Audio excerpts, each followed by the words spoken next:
মই শ্ৰী হিমন্ত বিশ্ব শৰ্মা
মই শ্ৰী হিমন্ত বিশ্ব শৰ্মা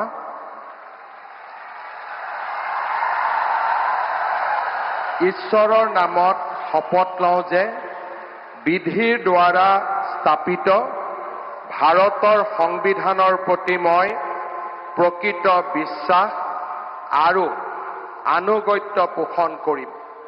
মই ভাৰতৰ সাৰ্বভৌমত্ব আৰু অখণ্ডতা অক্ষুণ্ণ ৰাখিম।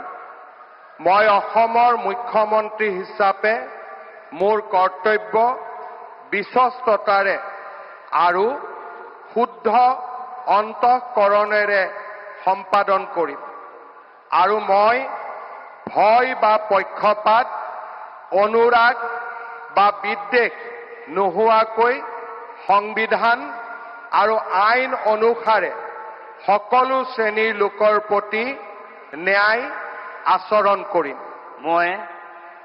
মই শ্ৰী হিমন্ত বিশ্ব শৰ্মা ঈশ্বৰৰ নামত শপত লওঁ যে মই অসমৰ মুখ্যমন্ত্ৰী হিচাপে মোৰ কৰ্তব্যৰ যথাযথ সম্পাদনৰ বাবে আৱশ্যক হোৱাৰ বাহিৰে মই এনে বিষয় যি অসমৰ মুখ্যমন্ত্ৰী হিচাপে মোৰ বিবেচনাৰ বাবে অনা হ'ব বা মোৰ জ্ঞাত হ'ব তেনে বিষয় মই কোনো ব্যক্তি বা ব্যক্তিসকলৰ ওচৰত প্ৰত্যক্ষ বা পৰোক্ষভাৱে অৱগত বা প্ৰকাশ নকৰিম।